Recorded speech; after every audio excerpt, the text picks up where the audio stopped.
अस्सलाम वालेकुम स्टूडेंट्स, कैसे हैं आप सभी लोग। तो आज के जो है वीडियो लेक्चर के अंदर हम सॉल्व करने जा रहे हैं हमारे पास चैप्टर नंबर 14 के एमसीक्यूज एक्सरसाइज जो एमसीक्यूज हैं क्वेश्चंस उनको सॉल्व करने जा रहे हैं। ठीक है, तो बच्चों का बहुत ज़्यादा बेसब्री से इंतजार था कि सर आप हमें एक्सरसाइज सॉल्व करवाएं, क्वेश्चन आंसर सॉल्व करवाएं, क्योंकि बच्चों का जो ज़्यादा दिमाग होता है वो क्वेश्चन आंसर के ऊपर रहता है कि हमें जवाब मिल जाए इजीली। ठीक है, लेकिन मैंने उनको कहा कि मैं पूरा लेक्चर समझाऊंगा पूरे चैप्टर उसके बाद, और मुझे चैप्टर को कंटिन्यू करते 2 महीने होने वाले और बच्चे वेट करें। ठीक है, फाइनली वो टाइम आ चुका है जिसके अंदर एमसीक्यू और शॉर्ट क्वेश्चन और जो है क्वेश्चन आंसर सॉल्व करेंगे।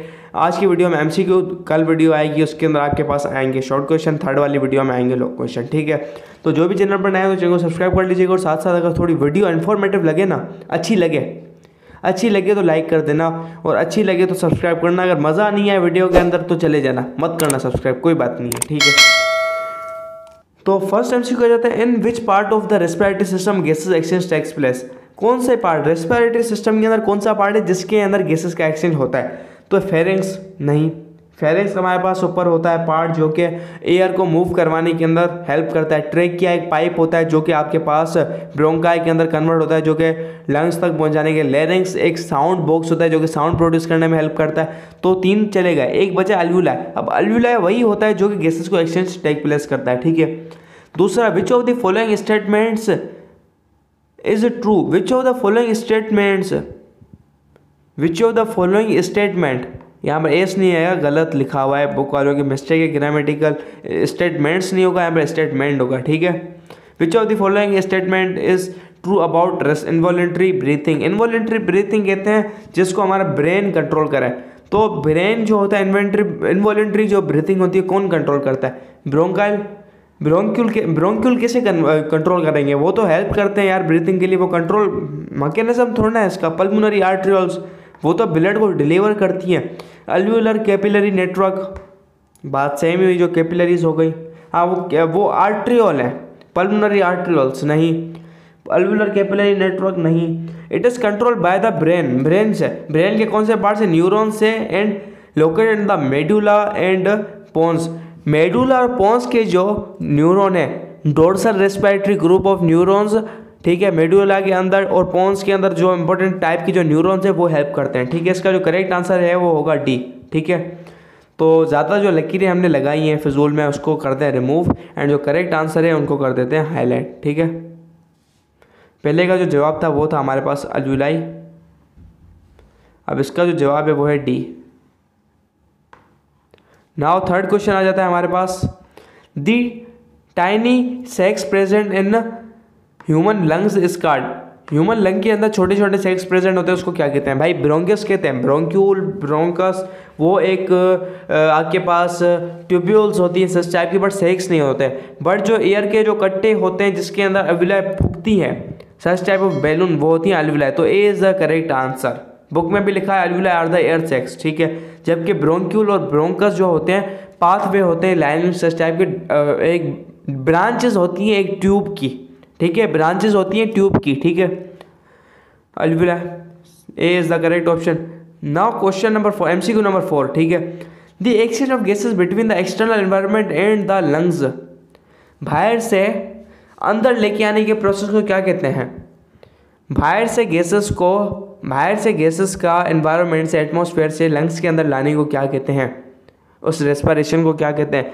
हमने पढ़ा था ब्रीथिंग कहते हैं और वेंटिलेशन कहते हैं, बट इसके अंदर ऑप्शन गिवन नहीं है।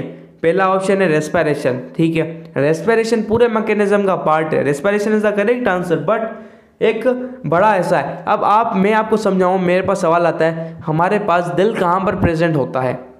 या आप समझिए अल्वुलाई किसके अंदर, कहाँ पर प्रेजेंट होती है? ठीक है ना, आप जवाब दें ह्यूमन बॉडी के अंदर।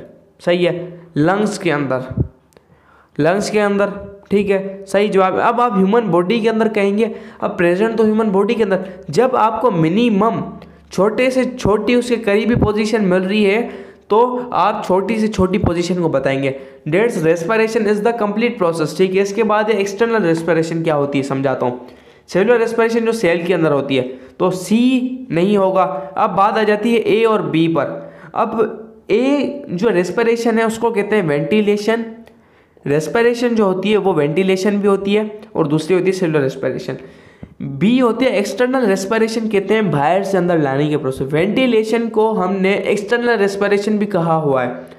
मैंने पूरे चैप्टर के 22 वीडियोस के अंदर 21 वीडियोस के अंदर आपको कहीं पर भी एक्सटर्नल रेस्पिरेशन का कॉन्सेप्ट नहीं समझा है। मैंने खुद यहाँ पर देखा है, तकाजा लगाया था और मुझे याद है एक्सटर्नल रेस्पिरेशन ये चीज़ है। बट मैंने आपको पूरी बुक के अंदर 22 वीडियोस के अंदर वेंटिलेशन ब्रीथिंग समझाया था। बट एक्सटर्नल रेस्पिरेशन का मकसद ये है कि वो बाहरी रेस्पिरेशन जो कि सेल से बाहर हो रही है आपके पास, जो कि बाहर से एनवायरनमेंट को क्या गैसेस को अंदर लेकर आ रही है, that is known as external respiration. So B is the correct option. Okay,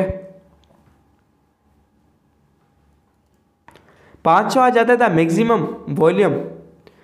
The maximum volume of air contained in the lung by full force inhalation is called।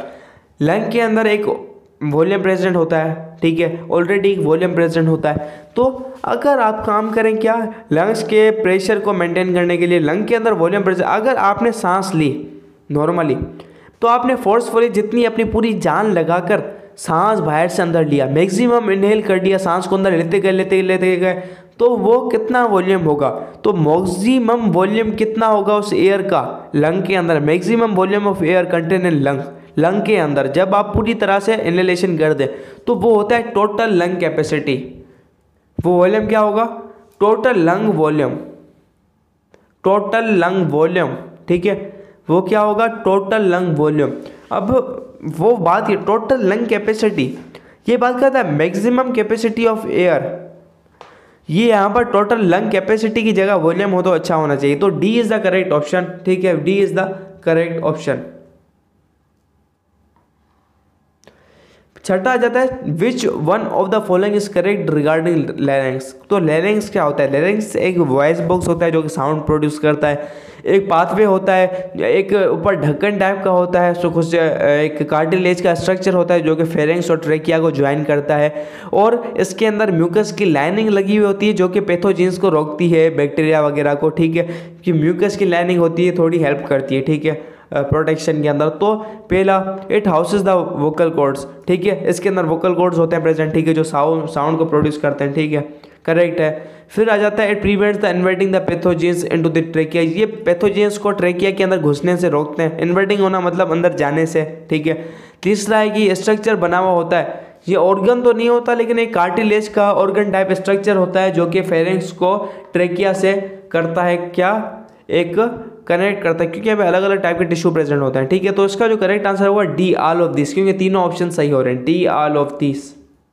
Which of the following is the function of the trachea, trachea का क्या function है, trachea का एक function होता है, आपको एक pipe होता है जो कि एयर को ट्रांसपोर्ट करने में हेल्प करता है, सांस को अंदर लेके आता है और सांस को बाहर निकालता है, ठीक है। दूसरा ट्रेकिया क्या फंक्शन होता है, फिल्ट्रेशन का, क्योंकि यहाँ पर कुछ सच टाइप के आपके पास ट्रेकिया के अंदर सेल्स प्रेजेंट होते हैं, ठीक है, सेल्स जो प्रेजेंट होते हैं और लाइनिंग टाइप के आपके पास हेयर लाइक कुछ स्ट्रक्चर, नाम में जहन नहीं आ रहा, हेयर लाइक जो स्ट्रक्चर थे आपके पास नोज के अंदर थे, इसके अंदर भी कुछ सेल्स होते हैं स्पेशल टाइप के जो कि फिल्टर करते हैं हवा को फिल्टर करते हैं। तो गैसेस एक्सचेंज, ठीक है, exhales the air from the body, body से कार्बन डाइऑक्साइड बाहर निकालता है, filter the air we breathe, ठीक है, तीनों फंक्शन है इसके। तो प्रॉपर 100% फिल्ट्रेशन नहीं होती, ह्यूमिडिफाई नहीं होती, लेकिन फिल्ट्रेशन होती है क्योंकि यहाँ पर कुछ हेयर लाइक स्ट्रक्चर होते हैं जो कि डस्ट वगैरह और बैक्टीरिया को रोकते भी हैं। तो इसका जो करेक्ट आंसर है होगा D all above the above, क्योंकि तीनों ऑप्शन इसके अंदर आ रहे हैं, ठीक है। अब आ जाता है 8वां नंबर एमसीक्यू। 8वां नंबर एमसीक्यू हमें क्या कहता है, which of the following organ function as an air conditioner, हमारी बॉडी के अंदर रेस्पिरेटरी सिस्टम के अंदर कौन सा जो ऑर्गन है जो कि काम करता है किसके तहत का, एयर कंडीशनर का। एयर कंडीशनर का मकसद ये कि वो एयर को कंडीश करता है या एयर को वार्म करता है, ठीक है, एयर को वो वार्म करता है, ठीक है। एयर कंडीशनर क्या करता है, आपके पास एयर को वार्म करेगा तो आपके पास हवा ऊपर उठेगी। आप एयर कंडीशनर का मकसद ये कि हवा ऊपर उठेगी तो वो अंदर कूलिंग करेगा।